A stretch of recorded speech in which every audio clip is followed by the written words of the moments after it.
Okay, so today I will finally introduce and discuss the positive temperature version of the Arisa-Ortiz model that I anticipated in words, at least in the last two lectures. The discussion of today's lectures is based on a joint paper with Florian Theil, appeared in the Journal of the European Mathematical Society in early 2022. So I refer to this paper for details because I realized that I won't be able to enter into all required details to make the discussion completely self-consistent. But I will try to do my best to introduce at least some tools used in the proof, and before that to motivate the model that seen at the first the first time looks a bit strange. At least it looked a bit strange to me. So I will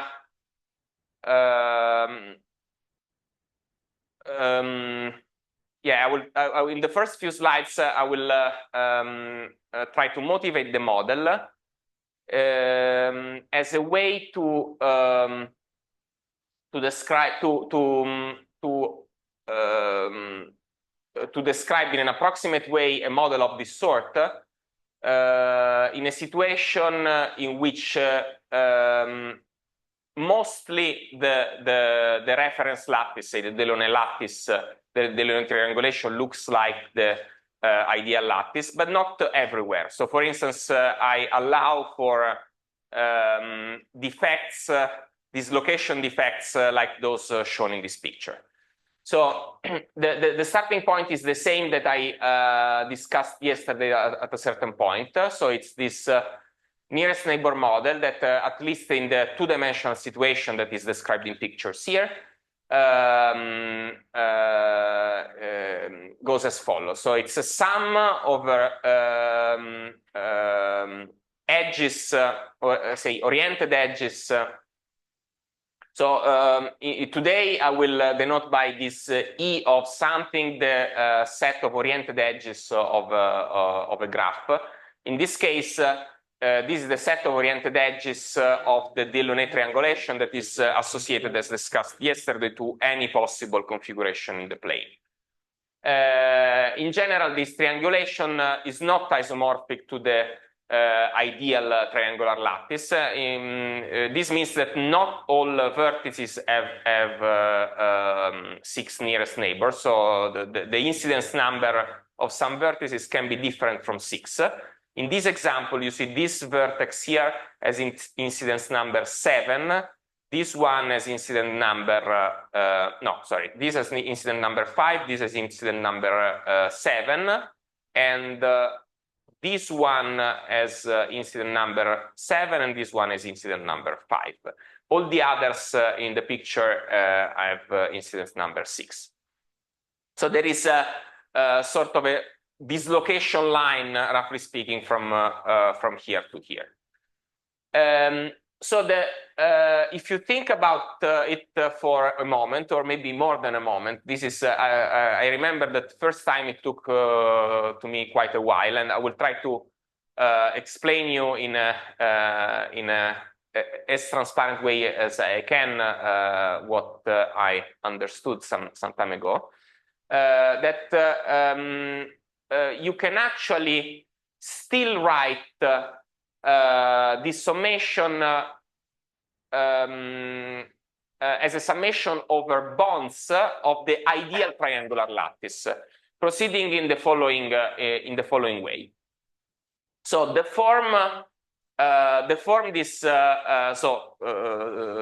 as if you like, an isomorphic version of this graph, so that vertices all correspond to the vertices of the ideal triangular lattice. So this is, if you like, the formed version of this, in which all the sides, all the vertices coincides with those of this ideal triangular lattice. Of course, since this pair here and this pair here of vertices have incidence numbers that are different from the from 6. We cannot have a one-to-one correspondence of the bonds as well, of the edges as well. So we have a one-to-one correspondence between vertices of this graph and vertices of this graph, but not of the edges. So there is one way to obtain an isomorphic graph is to, if you like, erase these dotted edges of the ideal triangular graph and replace them by these other ones. Okay, but there is a way actually to rewrite so somehow to associate in a one-to-one manner the edges of the actual graph, or at least its isomorphic version described here, with those of the original graph. So I will then use a labeling of the oriented edges of the Delaunay triangulation, or maybe of its isomorphic version, which is for all our purposes equivalent. A labeling in terms of edges of the triangular lattice. So I put once again in one-to-one correspondence the edges of this graph with those of the ideal triangular lattice. And I denote in this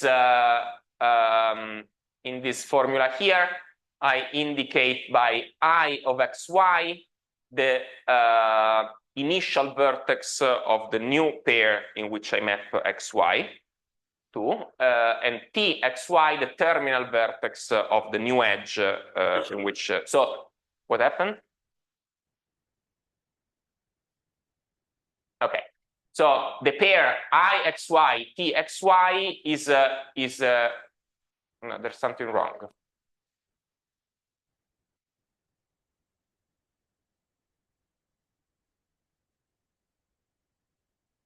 Okay. So I-xy, T-xy is the new edge, is the edge of the actual graph, which is in correspondence with the original xy. I will explain in the next slide what is the specific choice. This choice may not be unique, and there is a convenient one in this example that I will illustrate in the next slide. So I write things like this, and then as usual, whatever, at least as I did last time, I write Q as the Q of x as the location of the reference vertex of the ideal triangular lattice plus a deformation. Notice that this relabeling allows somehow Q to be associated to a new vertex, not necessarily the standard one. So the idea that should be hopefully made clear by the formulas, by the specification I will describe in the next slide, is the following. So somehow if you remember, in the harmonic approximation, we were sort of attaching every Q to a reference site of the triangular lattice. Then we rewrote things in this way, and we thought U of x as being small. Somehow, the point that in real life, you may have a situation in which x plus u is not, in which u is not small necessarily, but x plus u may be close to a new vertex of the lattice, of the ideal lattice. So somehow, the point is that when x plus u is u somehow is order 1, and x plus u is close to another reference vertex, somehow it's better to relabel things. And This prescription here essentially consists in relabeling sites in such a way that you always use as reference site the closest one to the actual position. This is somehow the philosophy, at least in my understanding. So as you will see, this rewriting allows for a relabeling somehow of the sites. Okay, so I write things this way, and I also introduce this so-called slip field for reasons that hopefully will become clear in the next slide, to be, by definition, the difference between this vector and this vector here. So in general, X, the new bond in which is mapped X minus Y under this construction may be different from X minus Y, in which case the difference is called sigma XY. This is also a lattice vector of the triangular lattice, but maybe non-zero. It describes somehow, it's called slip because as you will see in the next slide with the construction of sigma in this example, somehow it describes how you reattach bonds in a situation in which the reference, the Delaunay triangulation is different, is not isomorphic to the ideal triangular lattice. Okay, all this I think it's confusing at this level. So let me try to really construct this in this example, explain you what are these I and T. Okay, here the summation is over oriented edges. When you switch the orientation, everything just the roles of initial and terminal vertices just switch. So you can always decide to drop the 1/2 and sum just over the positively oriented edges, whatever. For the purpose of this illustrative example, I will just focus on the positively oriented edges, and by definition, I decide that the positively nearest neighbor oriented edges are exactly those along the nearest neighbor vectors that I already introduced yesterday. If you remember, in the triangular lattice, I denote by A1 this nearest neighbor vector, by A2 this nearest neighbor vector, and by A3 this nearest neighbor vector. So to any edge, I will assign positive orientation if the orientations are consistent with this picture, and negative orientation otherwise. Okay. So in order to get the desired one-to-one correspondence in this case, I will use the following prescription. So on the positively oriented edges, I decide that the initial vertex of the new bond is always the initial vertex of the old bond. So X is unchanged. Moreover, for most edges in this graph, the terminal vertex is Y, with the exception of a few bonds that are those somehow involved in that region there. Okay, so somehow the non-trivial bonds are the following. So consider the bonds in which the initial vertex is, for instance, 1, 0, and the terminal vertex is 0, 1. So it's this three. The three oriented edges corresponding to these three possible choices of X and these choices of y are those that are dotted in the figure with the positive orientation. So somehow the idea is that I erase these guys and I replace them by the edge in which the initial vertex is the same and the terminal vertex is this one, is y plus a1. So I erase this and I replace by this, and this. I hope you managed to follow. So I sort of erase those three and I slide them, I slip them by a vector a1.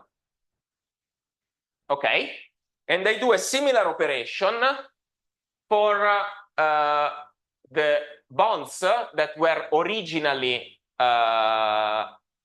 these ones. So 1, 1, 1, 0, 2, 1, 2, 0, 3, 1, 3, 0. So you should imagine that there is and those are replaced by, so this is replaced by this is replaced by this, and this is replaced by this. Somehow I slip them by minus a1. So somehow the procedure I use to go from the original, I don't know if I was clear enough. Maybe I should make a picture with color chalks. Let's see if I can make it. So the starting point is this. So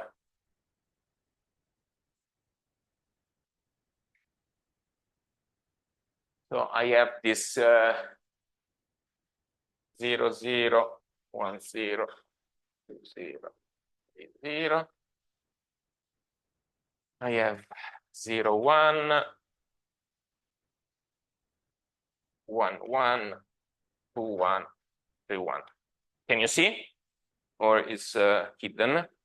Okay. So this is the original situation. I want to arrive to the last situation by the following operations. I first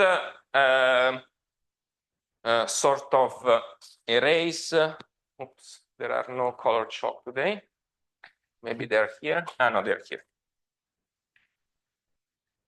Okay, I first erase. And remember that the positive orientations are like this.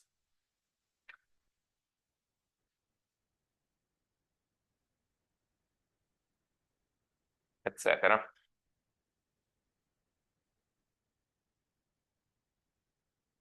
Okay, so this is these are the involved bonds and their orientation. So I do the following procedure. So these three guys are replaced by the following. So I erase them and replace them by these guys.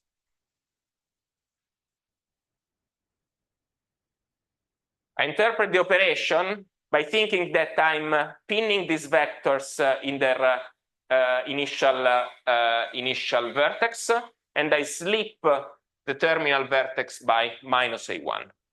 Okay, and then I do the sort of opposite operation with these other three guys.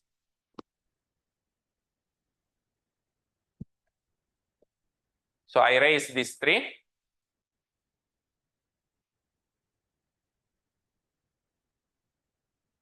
And I replace them by these guys.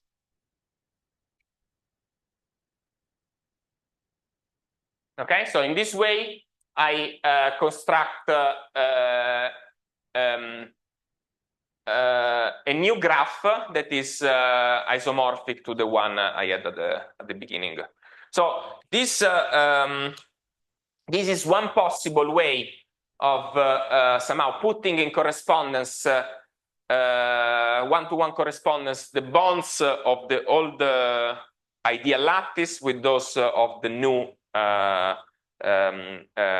if you like, Delaunay triangulation with the defects, in such a way that the mapping from the old bonds to the new bonds is thought of as sort of slipping operation of certain bonds in this region by either minus A1 or plus A1. So this is the trick. Yes. Like map the edges of a configuration, the edge of a triangular lattice. Yeah, I must. So I must say that in the paper we wrote and all this discussion motivates a lot of questions about can you always do things of this sort for which class of. So I confess I never seriously thought about this. Maybe it is contained in the paper by Arisa Ortiz. Taking into account that this is sort of my reinterpretation of the message of the Arisa Ortiz paper, which I found quite difficult to read. And this is an adaptation in a simple, so they study all possible lattices and they explain in language that I don't fully understand operations of this sort. So this is, if you like, my interpretation.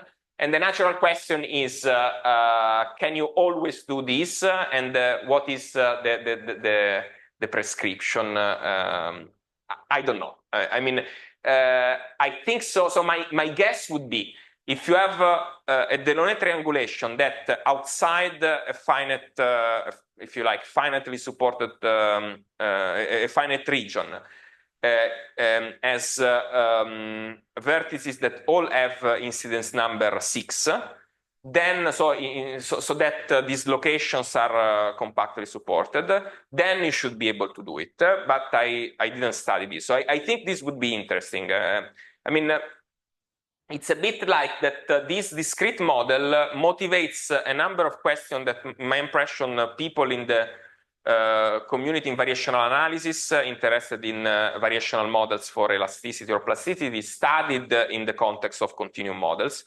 But there should be somehow a discrete calculus counterpart to be investigated in a setting like this that is missing. So there is not a complete theory.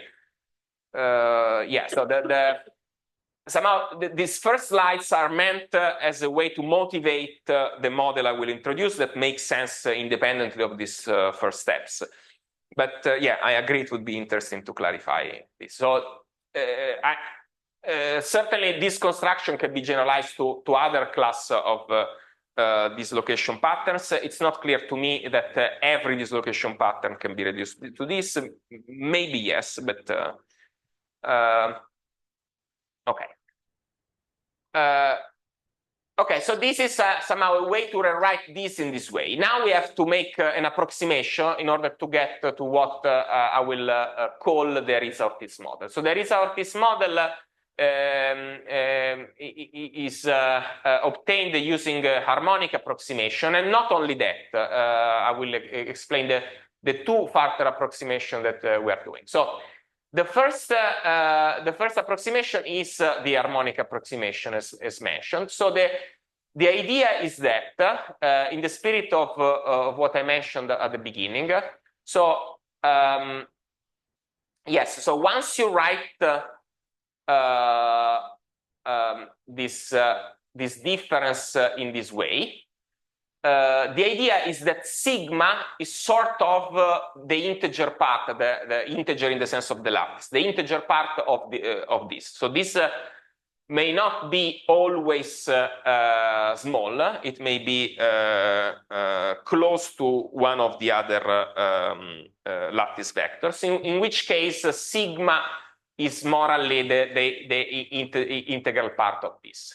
So somehow morally I should think sigma as the integral part, and therefore this should be just the fractional part. This typically should be small.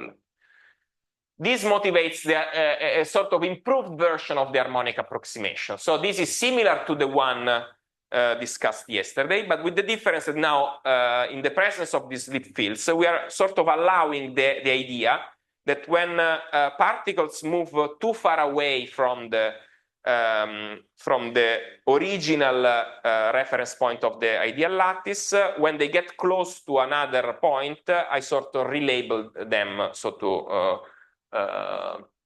so that in this way somehow the displacement vector, including this slip field, remains small. So the harmonic approximation consists now in taking the quadratic approximation in terms of this displacement field, which is the original difference among displacement plus the slip field. Okay, this approximation looks to me quite reasonable. The other approximation is a bit mysterious to me. Florian told me that it's very standard in plasticity theory and is known as linearized plasticity approximation. I don't fully understand it, but it's a fact that if you want to get to this model, you're replacing this difference by this difference. I think this is something like saying that you're looking only at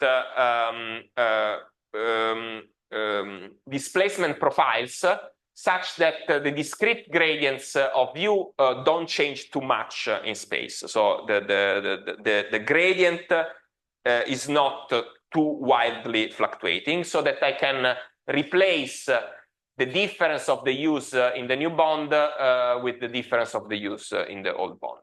This, well, I don't know. You can give a fancy name, but I don't fully understand. Somehow,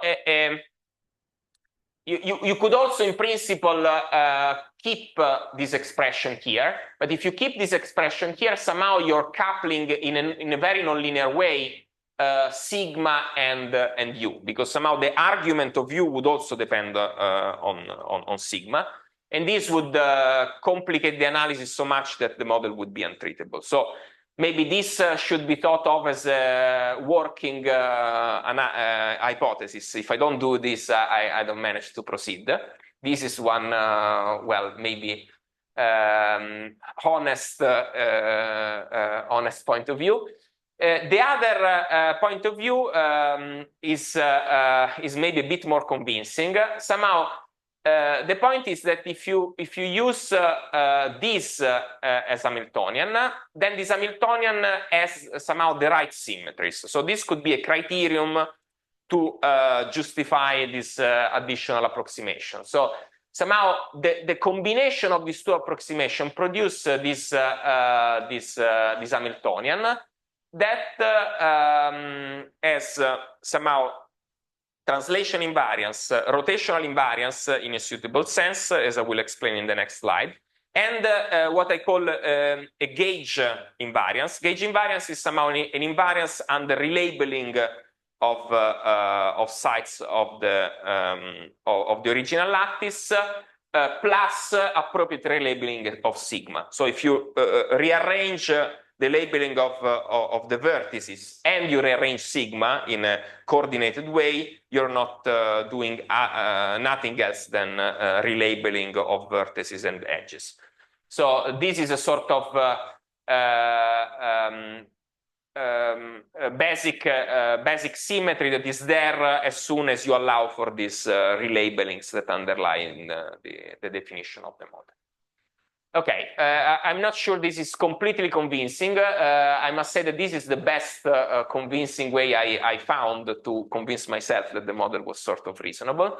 You could also, as in always, you could also say that there is Ortiz Hamiltonian is defined like this. So this is it.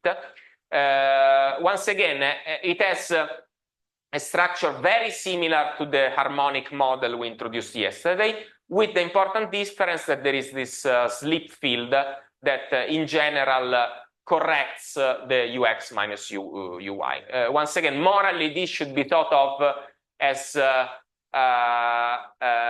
somehow the integer part of this whenever ux minus uy becomes too large.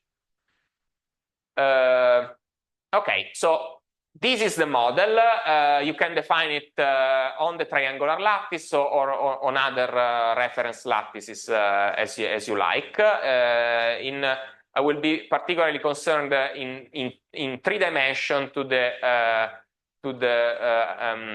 case of the Ariza-Ortiz Hamiltonian associated with the FCC lattice we introduced yesterday. Okay.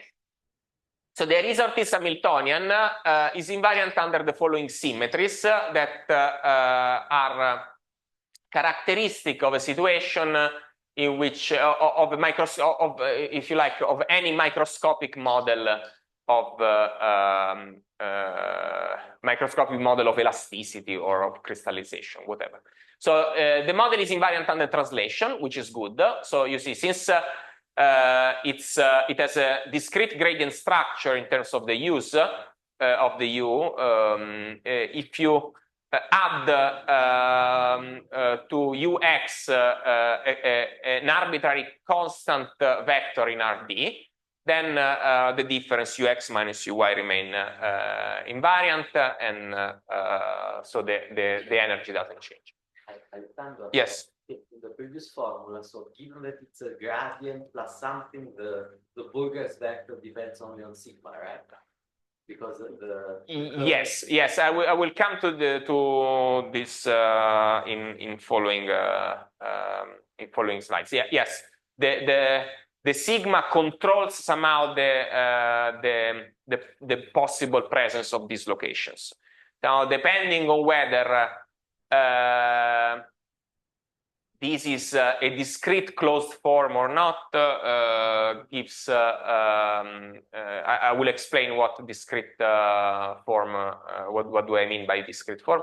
Controls the presence or absence of these locations. Okay, so it's also invariant under linearized rotations. So you know, the model has been obtained under a quadratic approximation. So we cannot hope that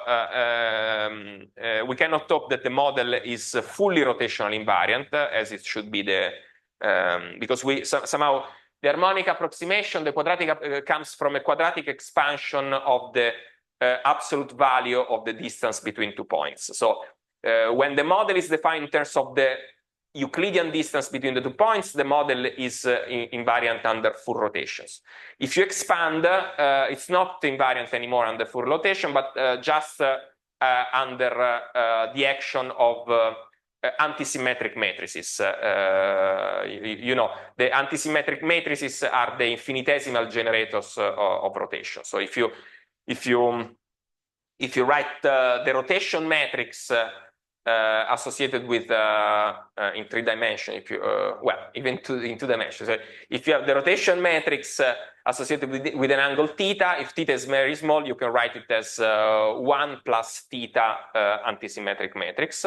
And similarly in 3 dimensions. In 3 dimensions, you have three angles parametrizing an element of 3-dimensional rotation matrix.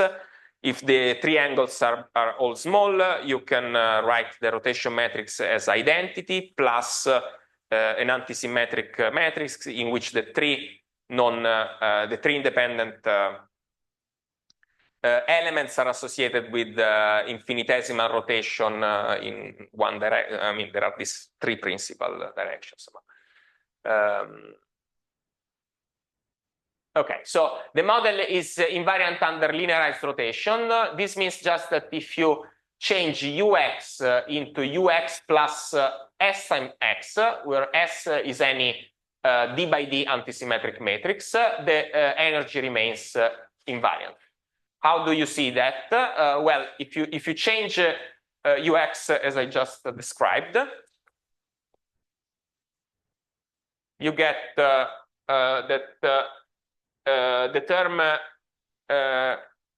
the term in square brackets becomes Ux minus Uy plus Sx minus y plus sigma xy dot x minus y. So you see that the extra term is just this x minus y dot Sx minus y, and if S is antisymmetric, this is 0.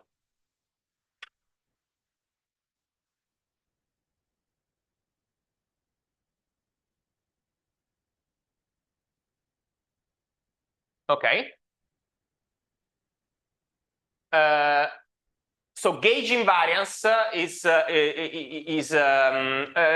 notice that these two the first two symmetries are valid somehow at the formal level, I would say. So they are valid exactly only if you look at the model at the formal model defined in terms of a sum over the infinite lattice. If you define a finite volume version of this model by restricting the sum to the edges of a finite portion of your lattice, then in general translation and or rotational invariance are broken as usual. I mean, so this comes with no surprise. So in general, we say that the model displays a certain continuous symmetry if at the level of the formal Hamiltonian, the formal Hamiltonian remains invariant. Whenever you put boundary condition and the system in a defined box, in general, you break these symmetries up to boundary corrections. As usual, you may choose specific boundary conditions for which maybe one at least of these is preserved. For instance, when you put things on a torus, typically you do that precisely to preserve exactly translation invariance at the level of the finite box, but there is no guarantee. So if, for instance, if you use Dirichlet boundary condition, typically you break both the translation and linear rotations. Okay, in addition to these two, you have another symmetry that is related, as I mentioned, to the possibility of relabeling sites, relabeling vertices. This is what I call gauge invariance. This is an exact symmetry even in finite volume, so it does not require, it's just a sort of a trivial symmetry that you have to take into account that physically you cannot distinguish certain displacement fields and certain pairs of displacement fields and slip fields. Somehow, you can always imagine that you're making a displacement by an integer vector, and you redefine sigma appropriately. This will define the same physical configuration of particles. So somehow you don't want to physically you want to identify gauge invariant, gauge equivalent configurations because they correspond to the same particle distribution physically. So this symmetry is the following.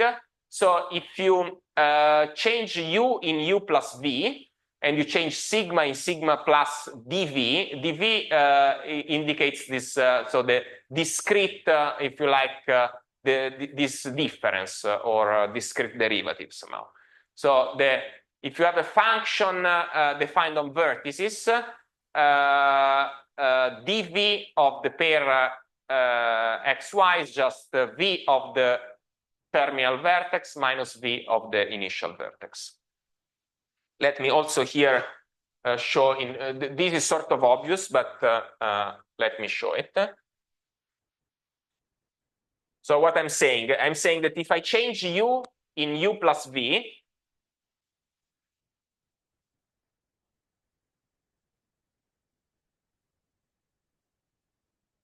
and I change sigma,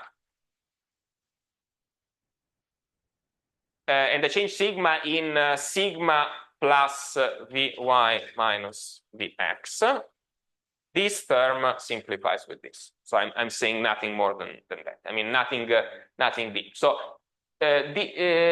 notice that here v is a function on the vertices. So it's a function from the lattice to the lattice. So this is again a vector in the lattice, exactly like sigma is. So this once again is telling me that if I shift u by somehow integer displacement, I can reabsorb the integer displacement in a redefinition of sigma. And this once again is an exact symmetry in any finite box. Okay, so somehow another Okay, so another criterion that one can use. This is also somehow a criterion that in theoretical physics is always used as a guidance. So if you have a model that has the right symmetries and then somehow, so this is somehow the minimal model with the right symmetries accounting for the presence of dislocations. This is somehow meant. So if you think to this model like this, the motivation behind it is a bit like the same that in theoretical physics is used to introduce any somehow gauge invariant quantum field theory. So whenever you write down the Lagrangian of QED or electroweak model, what's the starting point? You know that the model should be invariant under certain symmetries, and you write the simplest possible Lagrangian that is invariant under those symmetries, typically quadratic if you can, or if you can't, the polynomial of lowest order that accounts for those symmetries. So this is a criterion that in physics is used everywhere. So you could also take this perspective and ask yourself, what's the simplest possible model? Of course, there is a subjective part here. So what's the simplest possible? This is a quadratic structure in a sense, and has the right symmetry. So this is also, if you like, a posteriori justification of the Aristoteles model. Okay, so I would like to first of all formulate a positive temperature version of this model. So I would like to define Gibbs averages for observables. Then I would like, this is what I will do in this slide. Then I would like to identify suitable observables that in this context test existence of positional order. So analogous to the observables that I introduced yesterday. If you remember, in the harmonic model, I was using absolute value of ux squared to test whether a particle was in average pinned to a given location. And I was using, in order to test, so this is somehow to test breaking of translational invariance. And then I introduced also the 2-point function associated to that to test whether at large distances things are correlated among each other. That is a way to test positional long-range order. So I would like, in this context, to introduce two observables analogous to the ux squared and ux minus uy squared considered yesterday.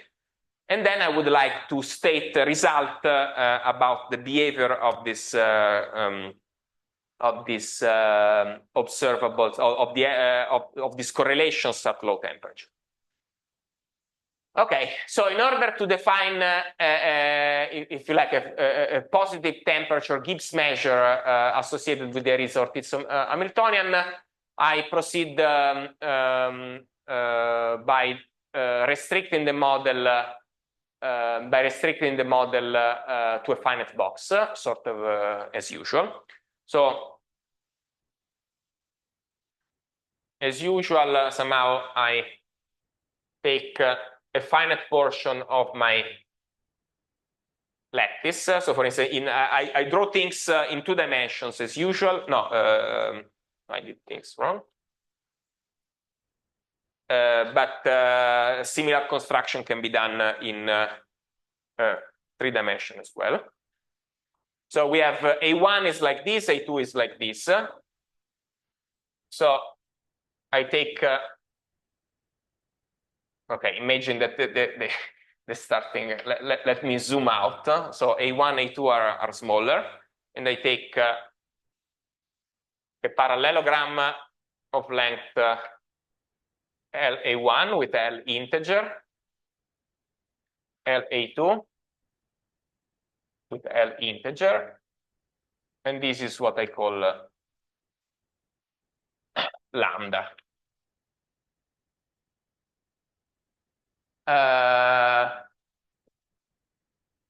I will think of it in this case for various technical reasons. I will use Dirichlet boundary conditions rather than periodic boundary conditions, because this makes life simpler than periodic for reasons that will emerge in discussing the proof.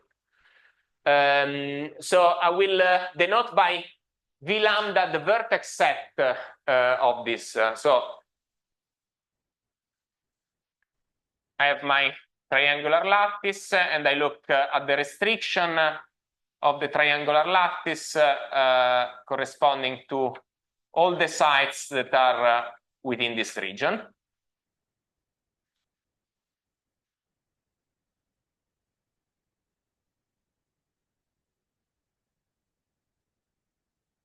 Okay, and I consider the edge set includes all the edges inside,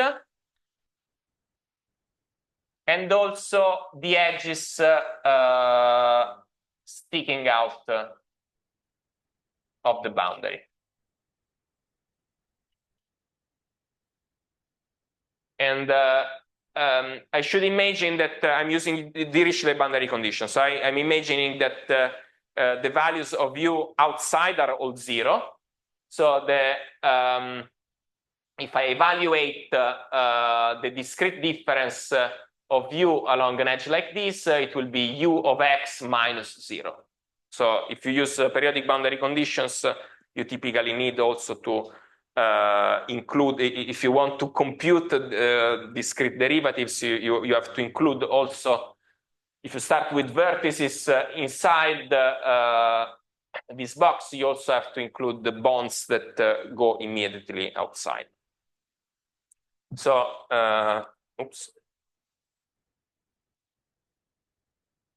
Okay, so since I stress this because it's important for the following to specify clearly what's the vertex set, what's the edge set, and also what is the set of faces and so on in the finite volume approximation I will consider. So once again, I take this parallelogram in 2 dimensions or parallelepiped in 3 dimensions. The vertex set is just the set of vertices within the parallelepiped, and the edge set includes also the edges that are sticking out of the boundary.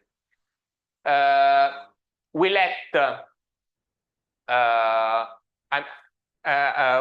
the set C0 lambda to be the set of function on vertices you can think of these functions as being defined everywhere, as you like. You can think either that they're defined only in this region or everywhere, with the convention that outside the function is identically 0, as usually with Dirichlet boundary conditions. And similarly for function on edges. So I will denote by C1 the space. So C1 sub. So sorry, I'm not sure I made this clear enough. Whenever I want to keep the ambiguity about whether I'm in 1 or 2 dimensions, I'm using L to indicate the lattice. This in all my slides will be either the triangular lattice in 2 dimensions or the FCC lattice in 3 dimensions. So whenever I fix the dimensionality and the lattice, you want to do that? Whenever I want to stick to a specific dimension, I will just write T or F. But if I want to keep the ambiguity, I write L. So this is the space of the lattice-valued functions on edges with, again, Dirichlet boundary conditions. So Dirichlet boundary conditions means that the function will be 0 on all the edges outside. So outside means the edges that really don't touch at all this region. So this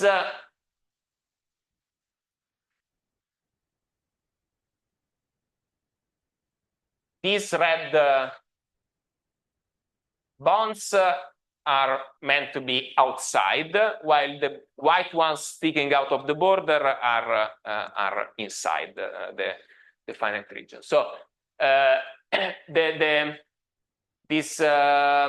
this function defined on edges is so the condition that it satisfies. So the Dirichlet boundary condition means that it's identically 0 on the red edges somehow.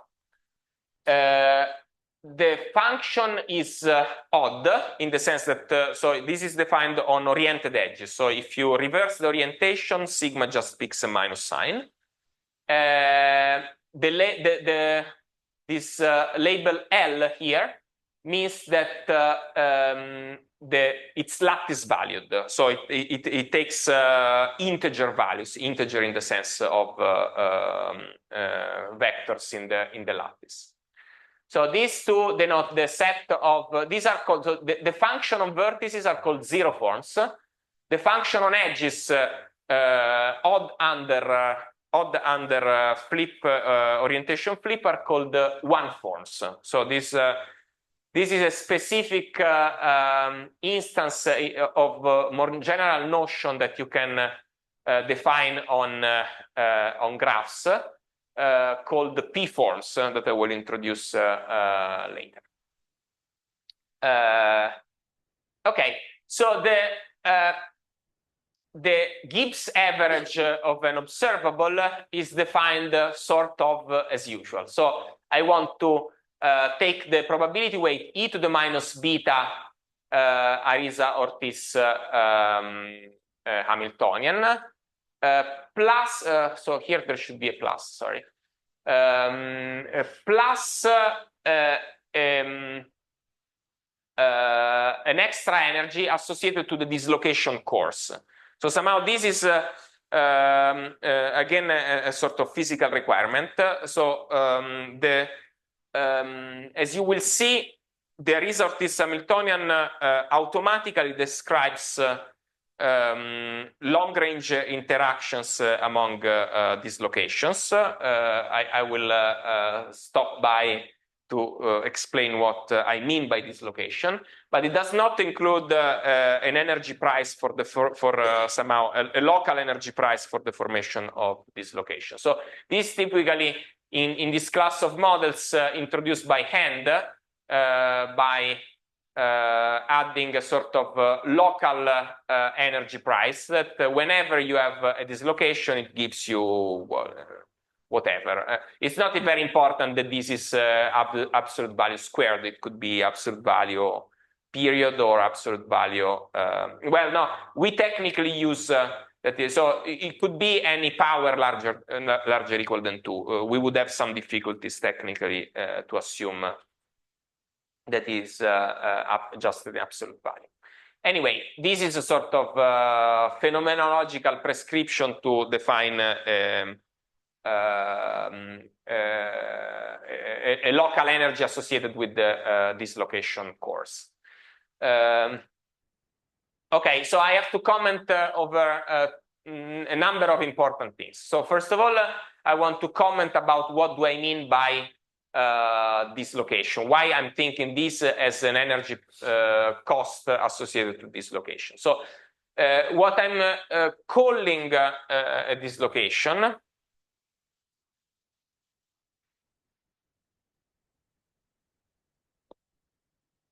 is the discrete curl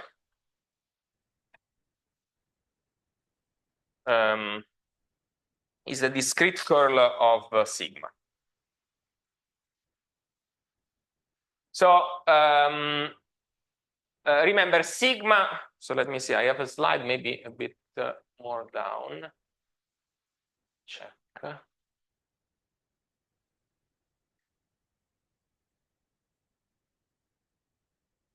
Yeah. Okay, so whenever this d sigma is non-zero, this is called the dislocation part, and somehow its support as the physical interpretation of the physical interpretation of the location of the dislocation course. Somehow, if you start with the ideal lattice and you just rename, relabel, well, no, sorry, maybe.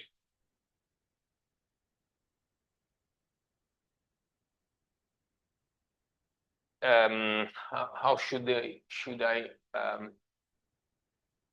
explain this? So first of all, what's the definition of D sigma? So remember, a function, we started with functions like u defined on vertices, and the discrete differential of u is defined on edges. If you now take a function on edges like sigma, its discrete differential is a function defined on faces of so if you have a face, say, of the triangular lattice,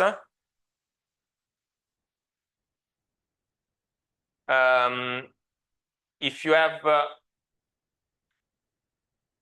remember that positively oriented, the boundary edges with positive orientation have the orientation described here in the picture. So I can think, if I look at this face, I can associate it a positive orientation by the usual right-hand rule. So this circuitation corresponds to a positive orientation like this. And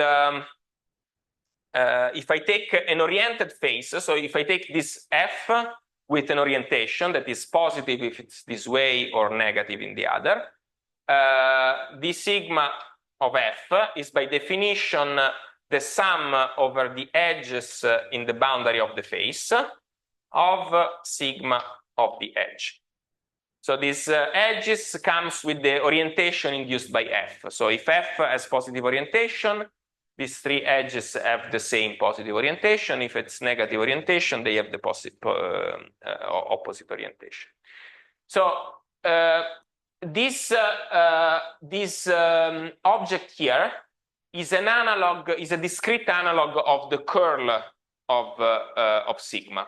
And the curl of the slip field have the interpretation of this location core. It is a sort of geometrical defect. It's not there when sigma is not there when sigma is a trivial one, such as the one you obtain after relabeling u. So if remember, if you relabel u, you add an arbitrary function v. The dv can be reabsorbed into the definition of sigma. So you may start with a situation in which you have no slip field at all, and you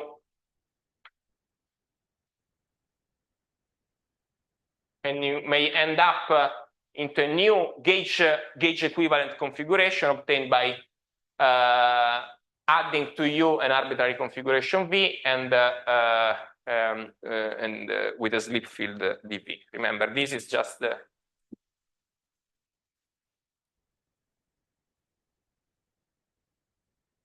this is just gauge invariance. Oops.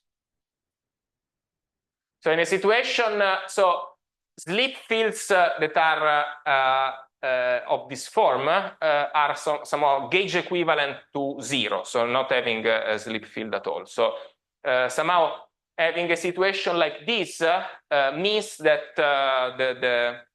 somehow the particle configuration in the physical picture, you're looking at particle configurations that are small deformation of the ideal triangular lattice, so no dislocation at all. In such a situation, you see that when you sum the differences, the dv's along the three edges, you get 0. So somehow, if the sigma was the difference of vz minus vy, vx minus vz, vy minus vx, when you sum the three, you get 0. So somehow, a trivial, or if you like, a slip field that is equivalent to gauge equivalent to 0 has 0 curl. Vice versa, somehow if you have a situation in which this d sigma is not zero, you cannot, using a physicist language, you cannot gauge away sigma. There is no way of relabeling particles so that the particles are associated to the ideal lattice. This means that there is some dislocation, and essentially by definition, the phases supporting d sigma, the phases in the support of d sigma are called the dislocation course. And a simple exercise that I invite you to do is to just take, for instance, this simple situation in which, if you remember, sigma was non-zero along these edges and these edges. Compute d sigma. If you compute d sigma, you get that d sigma is 0 everywhere, but in this small triangle and in this this small triangle. So in a situation like this, in which sigma is sort of supported in the whole strip going from the beginning and the end of this dislocation line, the d sigma is supported in the pair of faces at the beginning and in the end of the line. So somehow I should imagine that there are these dislocation lines originating and ending in dislocation course that are the support of d sigma. Okay, I think it's a nice computation to but it's a 2 minutes computation. You just have to maybe I can even do it. So yeah, the picture is essentially already here. So there were these edges here. Remember, there was this edge mapped to this one with sigma, so sigma equal minus A1 here, and this map here, and this, so sigma is equal to plus A1 here. And similarly for the others. So the sigma is plus A1 here, minus A1 here, plus A1 here, minus A1 here, and 0 in all the other places. So if you look at this phase, if you take the circuitation in the positive orientation, you get A1, 0, minus A1, so you get 0 here. Similarly here, you get 0 plus A1 minus A1, so the sigma is 0 here. The sigma is 0 here. The sigma is 0 here. Here, okay, maybe I have to move to the next one, sorry. Here also is 0. And here, it's minus A1. Here instead is equal to plus A1.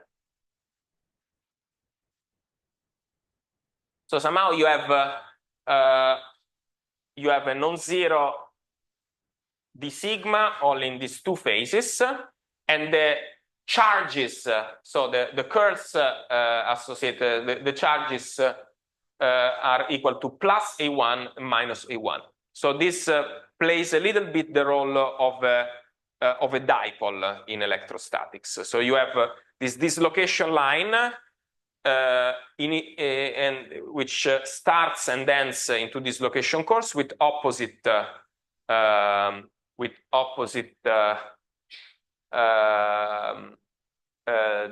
d sigmas, and so these d sigma plays the role of the Burger's vectors we were mentioning yesterday.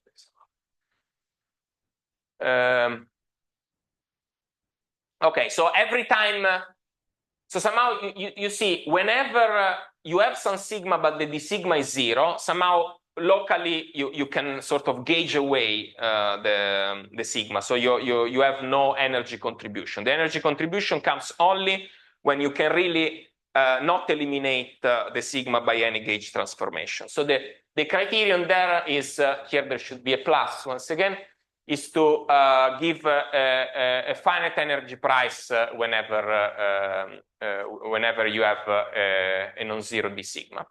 I'm denoting by Q, the symbol Q, the d sigma. Sorry, don't. I hope this you're not confused. I used until yesterday. I used Q to indicate the position of particles. Today, Q will indicate the d sigma, somehow this sort of vectorial charge associated with the slip field. So the notation Q comes for somehow analogy with charges in electrostatics. Okay, so I take this Gibbs weight, e to the minus beta, a result Hamiltonian plus this energy cost associated to the dislocation course. Then I integrate over U and sigma. Remember, however, that I want to identify physically configurations that are gauge equivalent. So I don't want to sum over all possible du and sigma. Otherwise, I would get essentially I will get infinity because I'm summing over infinitely many equivalent copies of the same thing. So I will only sum over sigmas that are gauge equivalent. What do I mean? So I mean that I should I identify different sigmas that differ only by a dV. So I will say that sigma and sigma prime are equivalent if sigma minus sigma prime is equal to the V for some V. So if this means that given these two pairs, I found a gauge transformation mapping one into the other. So essentially they're physically undistinguishable.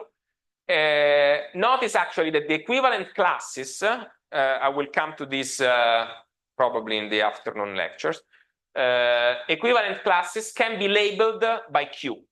So sigma is equivalent to sigma prime if and only if d sigma is equal to d sigma prime. So somehow this charge configuration describing the location and Berger vectors associated with the dislocation course are a way to label the equivalence classes of the sigmas.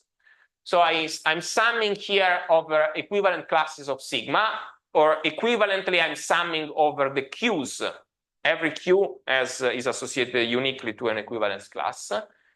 And then I integrate over U and use this Gibbs weight. So I use this probability weight to average over observables.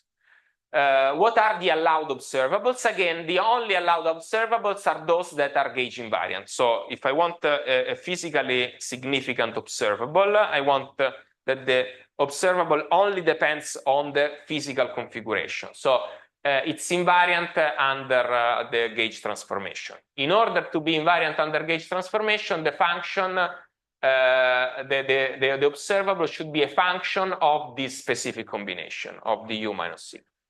So the model, so you see that once you enter into the definition of the model, you're brought to a number of considerations that are sort of common in the context of lattice gauge theories, but well, depending on your background, may be not so common otherwise. So the natural Gibbs distribution is the one associated with this Gibbs weight and this summation, where, as I emphasized, the summation over the sigma runs only over the gauge equivalent classes. This, for those of you who know or at least heard something about lattice gauge theories, this corresponds, so this procedure of summing over just one representative in every equivalence class corresponds to the gauge fixing procedure. In this context, again, it means summing over the Q's, so over the values of the sigma. And the physically allowed observables are only those that are gauge invariant, so that can be rewritten as functions of the U minus C. Okay, so okay, this is not, yeah, this is maybe just relevant for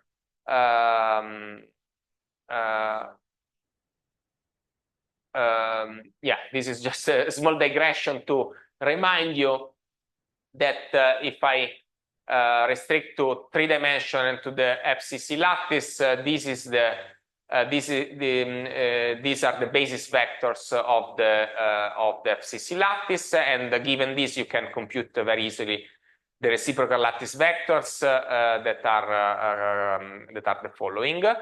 Yesterday I was using notation G1, G2, G3. Today I use M1, M2, M3 because I'm calling G something else. I hope also this doesn't confuse you. But today I try to stick to the notations I used in the paper with Florian. So yeah, okay. So the reciprocal lattice is just the Bravais lattice with this generated by these 3 vectors. Okay, so essentially that slide was necessary just to define what the reciprocal lattice is.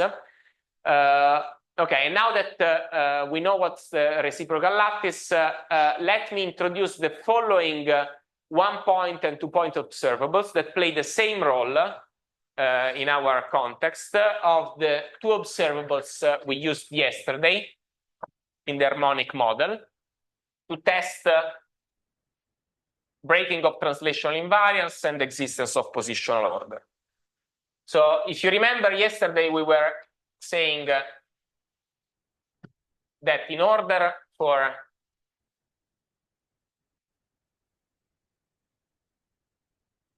the criterion to test breaking of translation invariance in the harmonic model was to study the average of the displacement vector at any site, for instance, x. For instance, x or for instance 0. Yesterday I used 0 because I had periodic boundary conditions. It made no difference. And to try to see whether in the limit L to infinity and possibly epsilon to 0, if we are forced to introduce a symmetry breaking parameter, this is infinitesimal as beta to infinity. And then we also introduce the 2-point function of the same observer.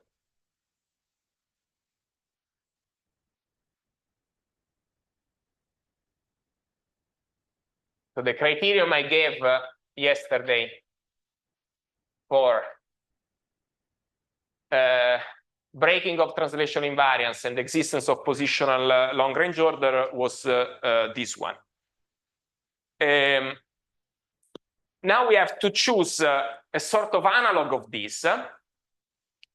But as I mentioned, in our context, in order to make sense, physical sense, the observable we want to focus on must be gauge invariant. So the closest friend of this guy that is in fact gauge invariant is the following. I mean, this is a natural candidate that we can use to test the breaking of translational invariance. So this function, you see, is well, yeah. This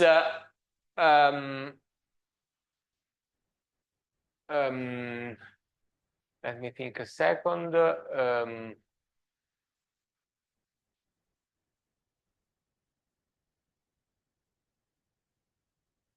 Yeah, so this function is peaked in is peaked at 0, and is peaked at 0, and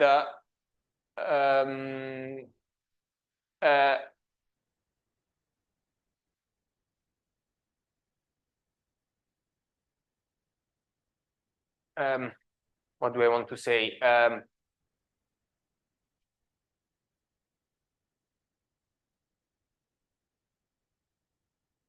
And there's it's peaked at 0, and there's 0 average under translation. So if the Gibbs measure were translational invariant, then it should be 0.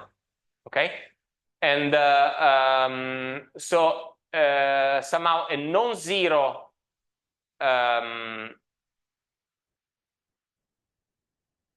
sorry. So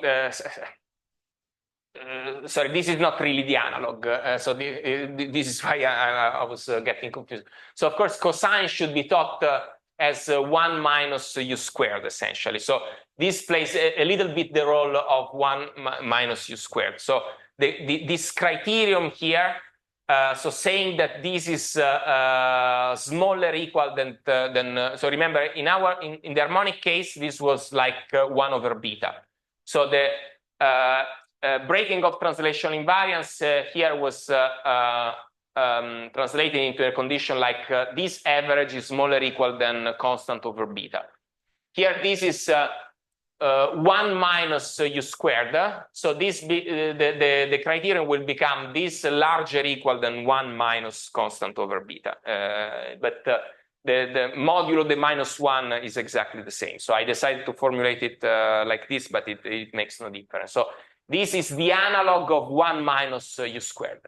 And once again, the reason why this is a good function to test breaking of translational invariance is that this is peaked at 0 and at a 0 average over translation. So the average would be 0 if we had exact translation invariance in the thermodynamic limit.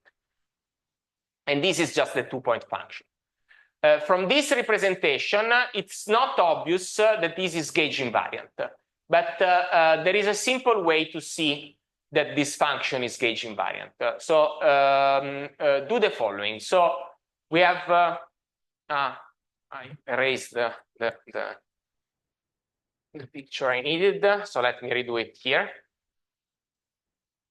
So imagine that x is a point in the interior of lambda. And let me fix arbitrarily a vertex that is immediately outside outside the box. So it's in the complement of the set of vertices of lambda, but immediately outside. And then draw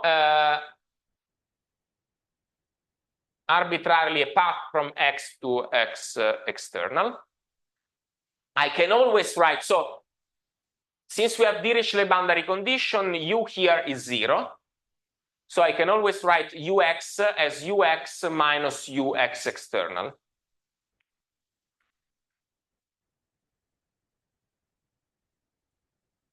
Because this is 0. And now this can be thought of as the sum over the nearest neighbor differences over the edges in this path. So I can always write u of x like the summation over the oriented edges in this path of this du, modulo minus, if I did the things correct. So on the other end, the right-hand side here can be thought of as the scalar product between du, so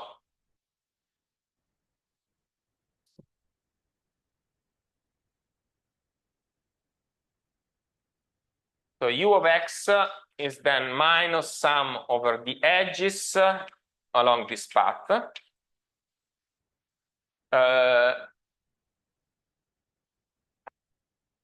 And this can be thought of as the scalar product between two functions defined on edges. Okay, so you can this is just the standard scalar product on the set of oriented edges. H is a function on edges that is equal to No, sorry. This is the U, but I then want to write V0.U.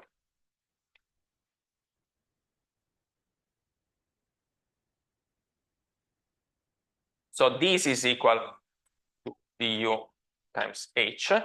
Okay, so h is a function over the edges that is equal to minus v0 if the edge is along the path and 0 otherwise. And okay, and is odd under orientation flip as usual. So you can write the cosine of u dot v0 as cosine of du scalar product with h. But now, since h is proportional to v0, which is a reciprocal vector, whatever is the lattice valued slip field you add, you always have that the cosine of du h is equal to the cosine of du minus sigma h. Why is that? Because this takes this is a lattice valued function on the edges. This is a reciprocal lattice valued function on the edges. So the scalar product is proportional to 2 pi, and so it makes I can add it freely in as far as the computation of the cosine is concerned. So this shows that this function, and similarly this other 2-point function, is in fact a gauge invariant observable. So this is somehow the motivation behind the introduction of this. So this looks for u small, it looks essentially the same as 1 minus u squared or 1 minus ux minus uy squared. So it plays the same role as these guys. But thanks to this cosine and v0, it's a gauge invariant, so it's a physically significant observable. Okay, so I'm finally ready to state our main theorem, and so at the end this was the good timing. So I will conclude the first lecture with the presentation of the model and statement of the result, and the next lecture will be about the proof.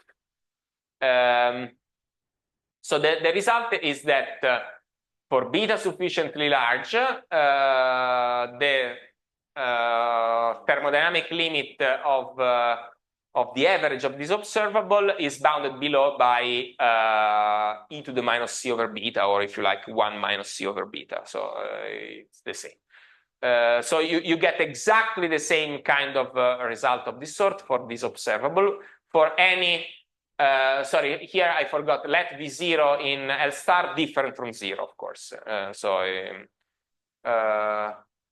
Well, no, if it's 0, it's identically 1, so it's even better. But okay, the non-trivial statement in when v0 is a non-zero vector of the reciprocal lattice.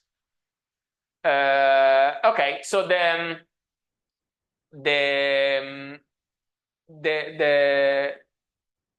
nice thing is that somehow we have a result completely analogous to the one obtained in harmonic model in a new model that allows for the presence of these locations. I'm not sure I will be able to get to it, but this model accounts not only for the presence of these locations, but also it accounts for the presence of grains. It's unclear. So by this I mean that you can compute kinematically somehow the energy of a grain configuration and show that it scales like the boundary, and that the Ritz-Shockley law, I mean this delta theta log delta theta behavior of the surface tension, is satisfied in this model. There are plenty of open questions, so I don't know if typical configurations at low energy, at low temperature consist of collections of grains like those you see in real life. It would be very nice to show this. I don't think that there is any result of this sort, neither in this model or in other effective models. There are other even simpler open questions. So a couple of comments here. Here I'm writing liminf rather than limit because it's not known that the thermodynamic limit for these correlations exists. In general, existence of thermodynamic limit for Coulomb systems is not trivial. It has been proven for certain class of Coulomb systems, but not, as far as I know, for this specific class of Coulomb system. I'm saying Coulomb system because, as you will see this afternoon, as I will discuss in some length, this location course interact with a sort of effective Coulomb interaction. So in the presence of Coulomb interactions that are not tempered, it's not obvious that thermodynamic limit exists. So a priori, if you don't know it exists, you should always take limits along subsequences. But typically, physically meaningful Coulomb system always have the thermodynamic limit. There are famous.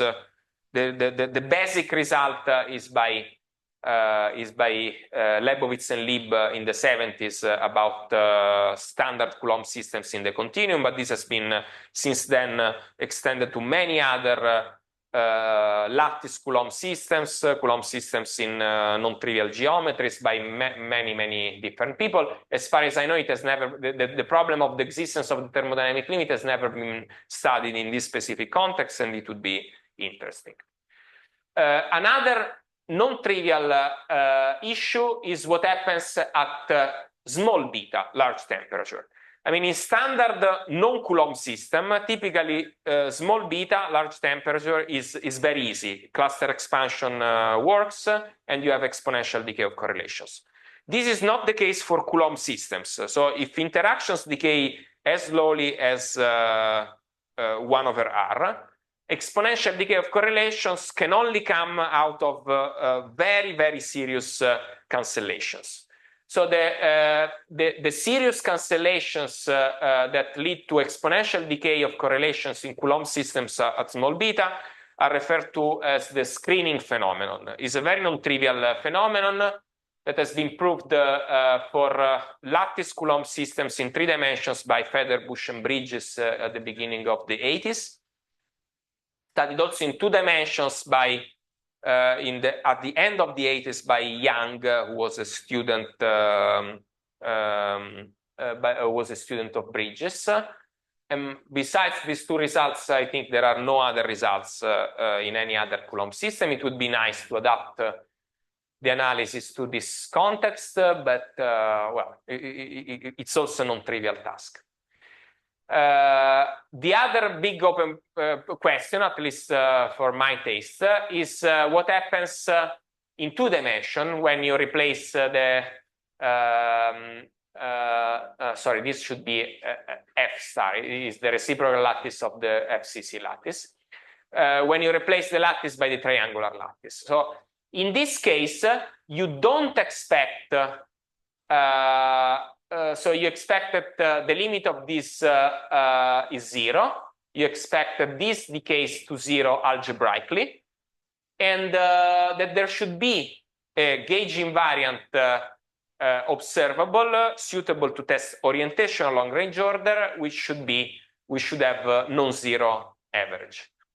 So the first point is what is the natural counterpart of this to test rotational long range order. This there are natural candidates in which you replace this u by du, for instance. But the proof that in 2 dimensions the natural discrete observable to test that one can use to test orientation along range order as non-zero average is not known. I mean, this is a project I started, as I mentioned yesterday, some time ago. I didn't succeed, but I'm still optimistic that something should be doable. I mean, notice that for lattice Coulomb systems, there are techniques that people use to attack also the two-dimensional problem. An important result in that respect is due to Fröhlich-Spencer at the beginning of the 80s. And it could be that, so my hope is that exporting Fröhlich-Spencer techniques to this setting should allow one also to treat two dimension. But this is, for the moment, is open. Okay, so this is a good point to stop. It's I'm even on time, strangely enough. And so I will discuss what I can of the proof in the afternoon.